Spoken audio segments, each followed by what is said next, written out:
اللهم صل وسلم على سيدنا محمد وعلى آل سيدنا محمد. اعرف الحق لأهل الحق واسلك معهم في طريق التقى من حسن ورهم. فالسعادة منوطة كلها باكتفاهم، فاخذ من قد رآهم أو رأى من رآهم،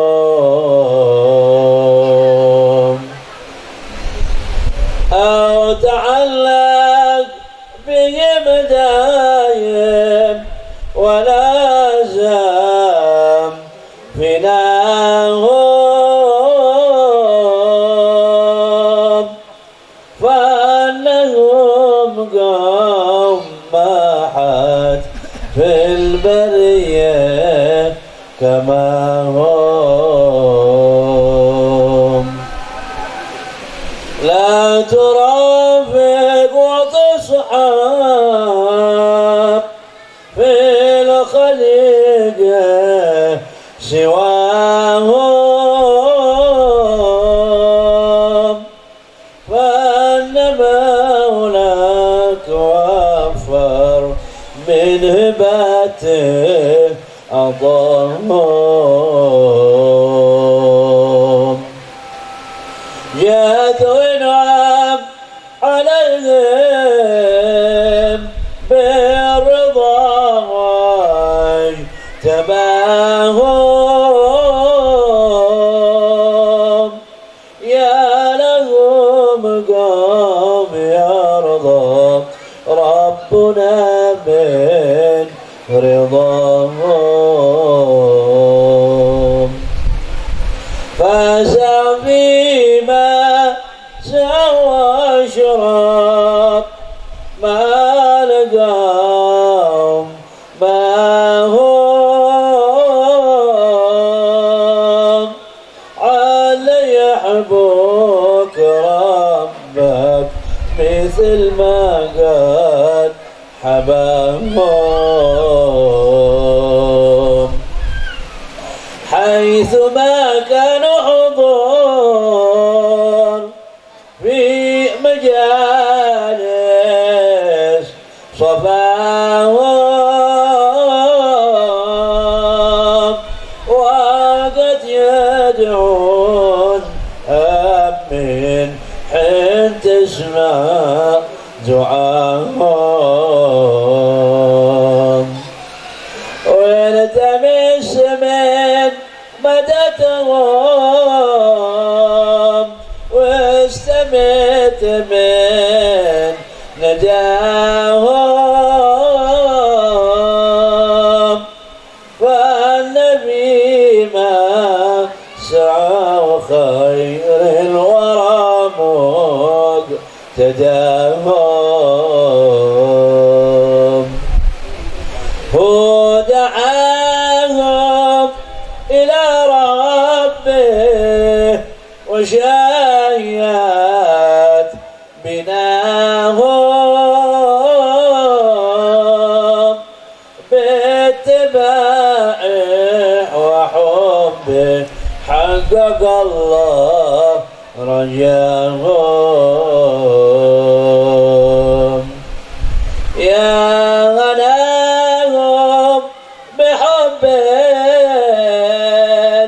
المصطفى، يا هناهم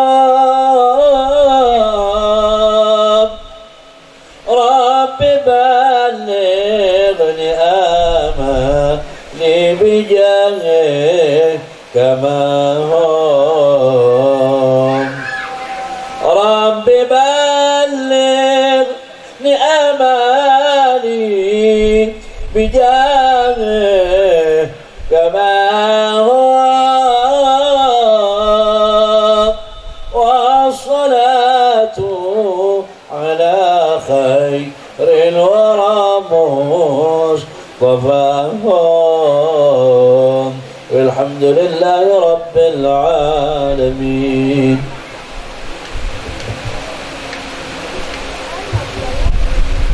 Terima kasih kepada Yang Mulia Ustaz Taha Giban atas lantunan qazidahnya.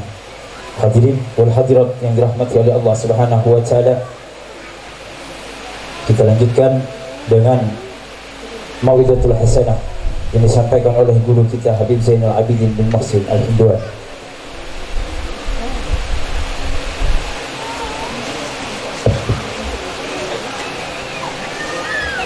Bismillahirrahmanirrahim. Assalamualaikum warahmatullahi wabarakatuh.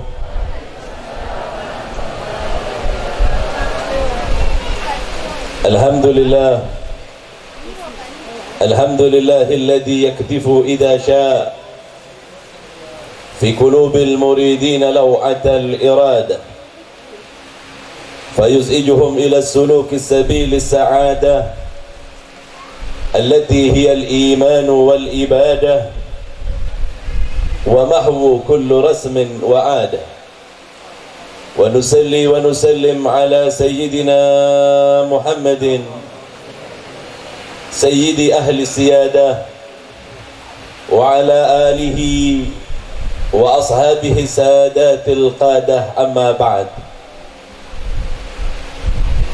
أيها المحترمون،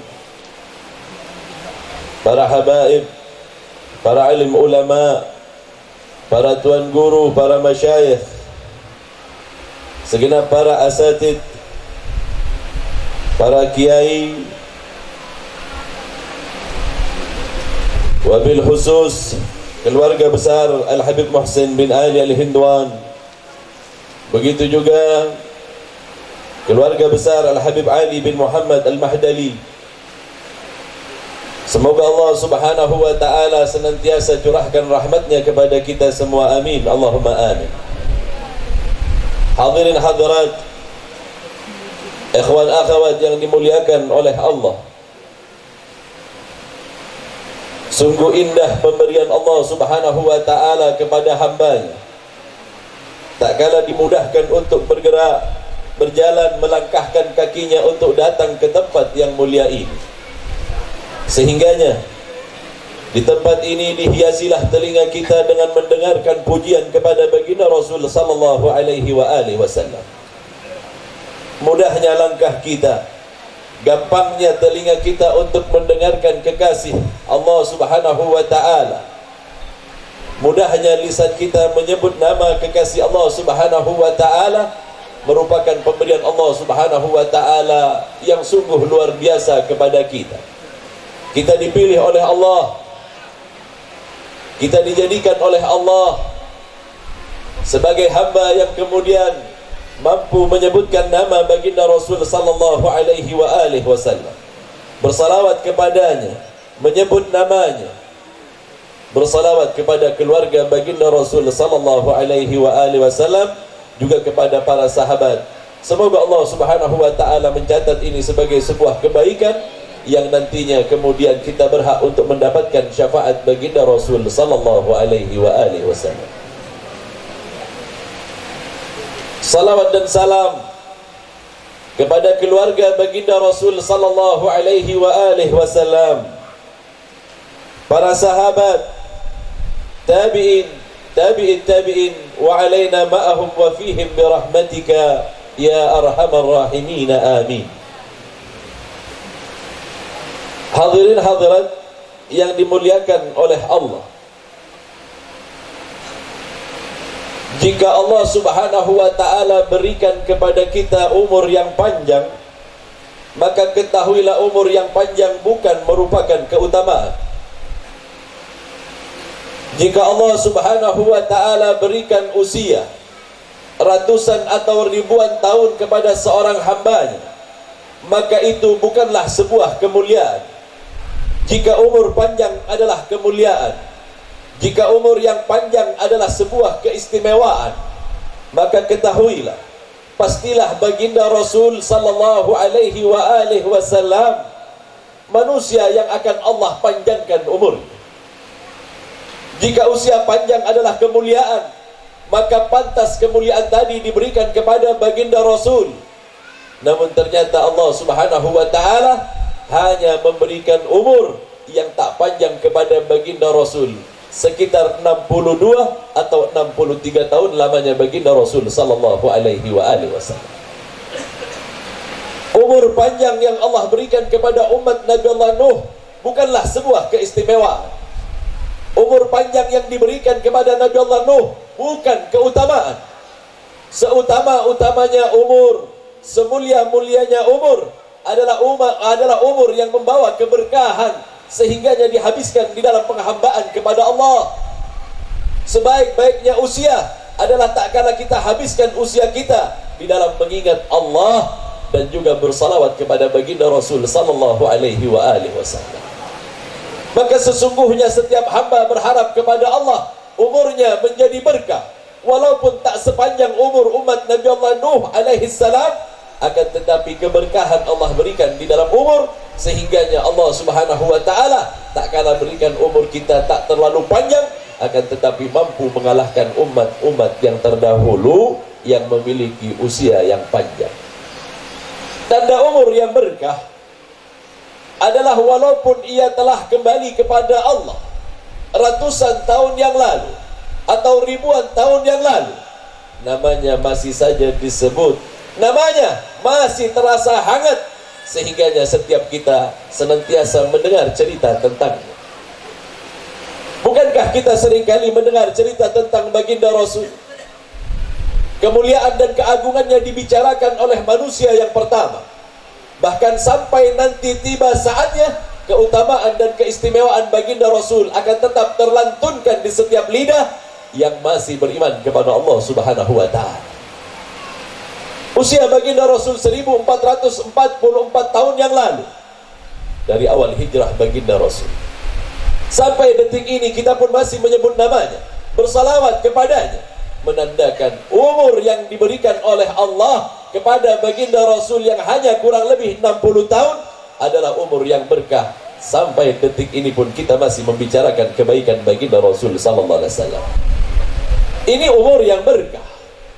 Begitu juga orang yang kita haulkan saat ini, Al-Faqih Al-Muqaddam Muhammad bin Ali Ba'alawi, cucu baginda Rasul sallallahu alaihi wasallam ini adalah orang yang hidup kurang lebih 790 tahun yang lalu.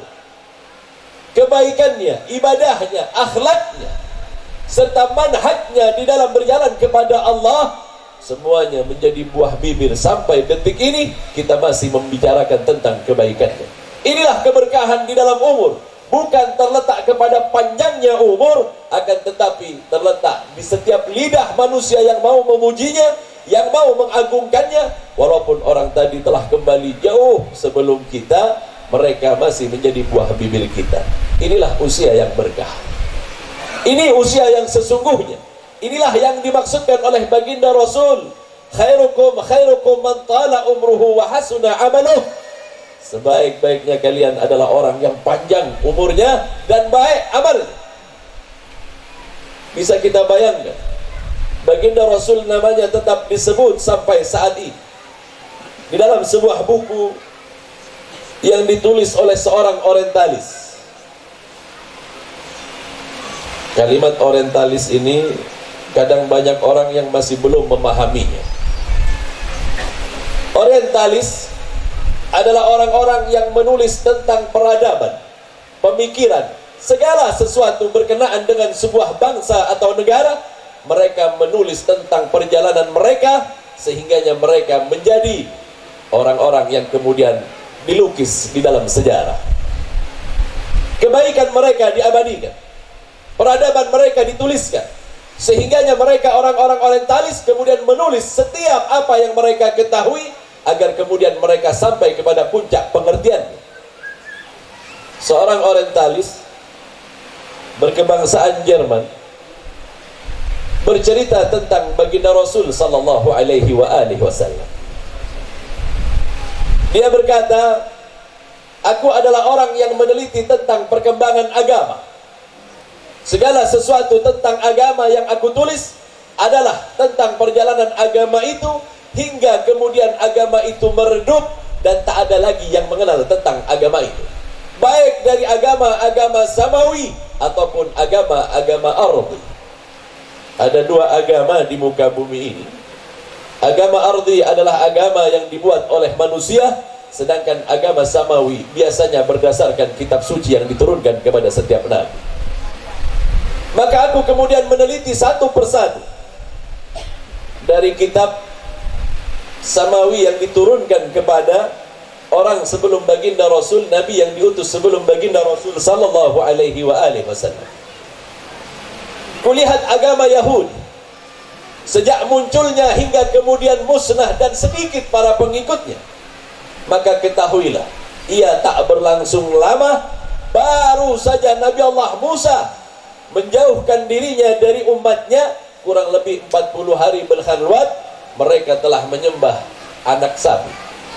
Singkat umur agama Yahudi ini, karena apa? Di masa Nabi Allah Musa telah jauh terselewengkan. Na'udzubillah waliyatubillah. Agama yang berikutnya adalah agama yang dibawa oleh Nabi Allah Isa. Kita mengenalnya dengan sebutan Nasrani. Agama ini pun tak kala Nabi Allah Isa baru saja diselamatkan oleh Allah, mereka tiba-tiba menjadikan Isa sebagai Tuhan. Usianya pun tak panjang, peradabannya tak banyak, sehingganya agama ini musnah, agama ini tak lagi bersandarkan kepada nilai kebenaran, banyak kekurangan di dalamnya, dan dianggap telah berakhir peradaban. Namun ketika aku meneliti tentang Islam yang lahir di Hijaz, di kota Makkah tepatnya, dari sejak munculnya, dengan seorang yang bernama Muhammad sebagai nabi terakhir di dalam keyakinan mereka, maka kulihat agama ini semakin lama semakin tegak, agama ini semakin lama semakin gemilang, sehingganya aku pun meneliti apa sebabnya. Itu sebab kemudian penelitian panjang dari zaman baginda Rasul sallallahu alaihi wasallam sampai detik ini, Islam tetap tersebar luas. Ajarannya semakin cemerlang. Segala sesuatu tentang Islam kemudian menjadi sebuah hal yang mewarnai negeri Eropa. Hampir setiap benua telah dipenuhi dengan kaum muslimin. Apa hebatnya agama ini? Maka aku pelajari. Ternyata letak dari kehebatan agama ini, letak dari tiang penyangganya yang kuat adalah umatnya senantiasa menyebut nama Nabi mereka selagi masih ada nama Muhammad di dalam hati mereka, selagi nama Muhammad menjadi hiasan bibir mereka, selama ini juga agama ini tetap akan tegak. Ini penelitian yang murni, bukan dari seorang mukmin, akan tetapi dari seorang yang tidak memiliki kepercayaan kepada agama. Ia menelitinya, ternyata letak kekuatan Islam pada nama baginda Rasul sallallahu alaihi wasallam. Apa maksud namanya? Setiap saat kita memperkenalkan tentang baginda Rasul, agar ajaran baginda Rasul sallallahu alaihi wasallam tetap ada, maka dikenalkanlah kepada kita para ulama. Al-Faqihil Muqaddam adalah salah satu. Seorang yang memiliki sanad kepada baginda Rasul, menghidupkan ajaran baginda Rasul sallallahu alaihi wasallam. Sehingganya ajaran Al-Faqihil Muqaddam sampai detik ini masih hidup, karena ia telah menegakkan apa-apa yang berasal dari kakeknya baginda Rasul sallallahu alaihi wasallam. Suatu ketika baginda Rasul sallallahu alaihi wasallam pernah berdiri di antara salah satu dari pojokan Ka'bah menghadap ke arah Yaman, tepatnya baginda Rasul sallallahu alaihi wasallam berada di rukun Yaman. Kemudian apa kata baginda Rasul sallallahu alaihi wasallam? Inni la ajidu nafasar rahman min qibalil Yaman. Aku mencium aromah keimanan Aku mencium aroma kasih sayang Allah dari negeri Yaman. Itu sebab kemudian Yaman menjadi pembicara. Dari lisan baginda Rasul tidaklah mungkin disebut oleh baginda Rasul kecuali ia memiliki keutamaan yang mulia. Jika baginda Rasul yang menyebutkan, kemuliaan yang ada padanya. Pernah beberapa waktu ketika baginda Rasul sedang berada di kota Makkah, datang beberapa orang sahabat meminta kepada baginda Rasul, "Ya Rasulullah, doakanlah Syam dengan keberkahan." Baginda Rasul kemudian berdoa, "Allahumma barik fi Syamina." Ya Allah, berikan berkah kepada Syam kami. Maka baginda Rasul mendoakan. Datanglah orang-orang Yaman dan kemudian berkata kepada baginda Rasul, "Doakan negeri Yaman ya Rasulullah." Maka baginda Rasul pun berkata, "Allahumma barik fi Yamanina." Ya Allah, berikan keberkahan kepada Yaman.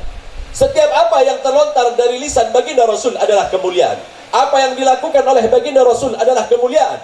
Setiap apa yang disebutkan oleh lisan kenabian terdapat kemuliaan di dalamnya.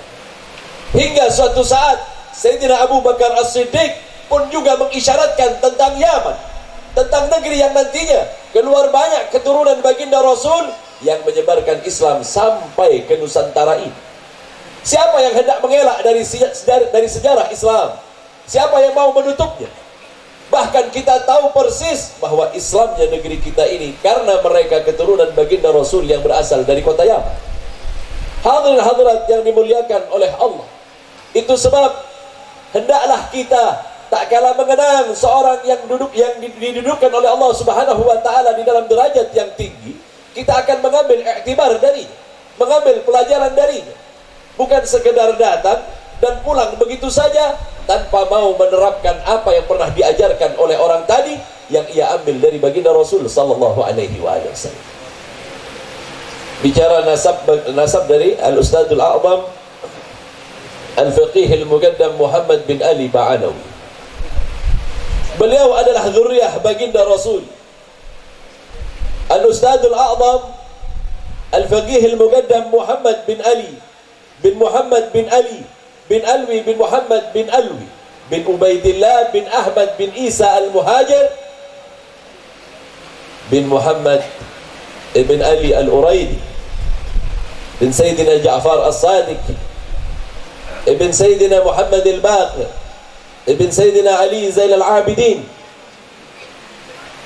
ibn Al-Husain As-Sibt, cucu baginda Rasul sallallahu alaihi wa alihi wasallam. Secara dzatiyah dia seorang sadah, dia seorang pemimpin berasal dari keturunan para pemimpin. Jika ia kemudian menghidupkan ajaran baginda Rasul adalah kewajibannya, sehingganya kehidupannya dari sejak ia kecil sampai dia besar, kehidupannya dipenuhi dengan kehidupan sunnah nabawiyah yang ia ambil dari ayahnya, hingga sampai kepada kakeknya baginda Rasul sallallahu alaihi wasallam. Kadang kita bertanya, Pak, mengapa orang-orang Yaman, Habib, ketika datang ke negeri Indonesia ini mereka juga menggunakan pakaian dari negeri Arab? Kadang sedikit-sedikit Arab yang dibawanya.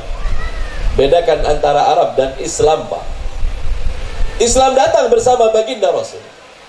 Jika kita datang ke negeri Yaman, kita akan melihat sunnah baginda Rasul yang sedemikian indah yang hampir setiap orang mengetahui. Karena apa? Karena diterapkan oleh ayah-ayah mereka sehingganya meraga kepada mereka, membumi pada diri mereka sehingganya mereka berpenampilan sebagaimana baginda Rasul sallallahu alaihi wasallam. Tahukah kita bahwa tak kalah seseorang menggunakan selendang pada bahunya, ini adalah sunnah baginda Rasul sallallahu alaihi wasallam. Tak kalah seorang menggunakan imamah, ini adalah sunnah baginda Rasul. Lalu mengapa masih ada orang yang mencela? Tidakkah kalian tahu apa yang kalian bicarakan adalah sunnah baginda Rasul?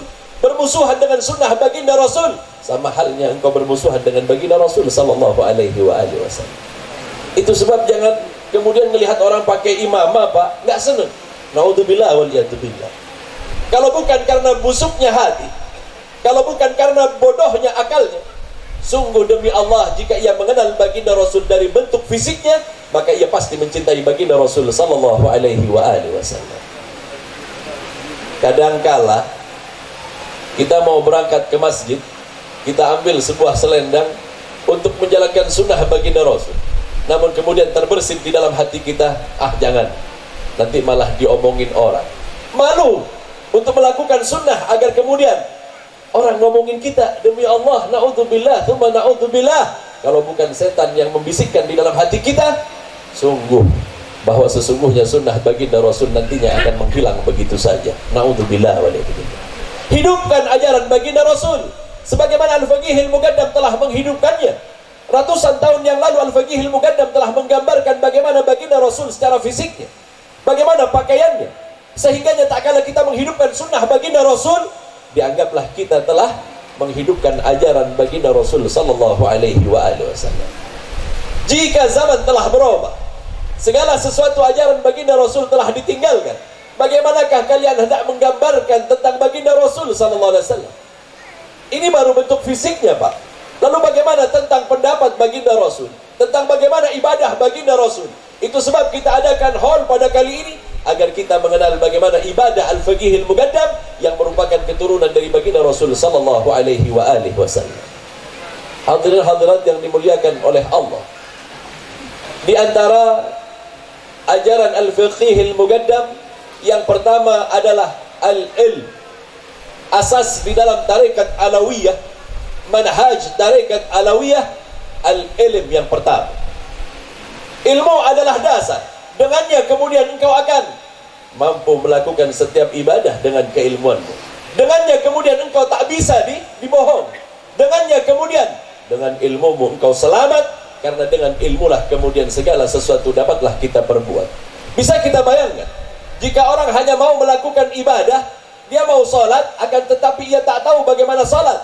Celaka manusia tadi, karena ia melakukan peribadatan tanpa keilmuan. Na'udzubillah waliyatubillah. Bahkan di beberapa tempat orang lebih meyakini orang-orang yang tak punya ilmu sebagai aulia. Ini banyak kejadiannya nih, Pak. Orang yakin kepada seorang wali tanpa adanya ilmu dari orang tadi. Padahal di dalam tarekat Alawiyah ilmu adalah asas. Bagaimana mungkin ia akan duduk di derajat kewalian jika ia tak memiliki ilmu sama sekali? Para ulama berkata, Ibnu Hajar Al-Asqalani di dalam kitabnya beliau pernah menyebutkan, mattakhadallahu waliyan jahilan. Allah belum pernah menjadikan seorang wali dari orang yang bodoh, Pak. Tak mengenal tentang syariat, tak mengenal tentang hukum-hukum Allah. Na'udzubillah wal iyadzubillah. Maka manhaj merupakan pandangan dari Al-Faqihil Muqaddam. Persyaratan pertama harus alim, harus punya ilmu, karena dengan ilmu kemudian segala sesuatunya bisa kita kerjakan dengan baik. Orang yang mengamalkan tanpa ilmu, a'maluhu mardudatun la tuqbalu.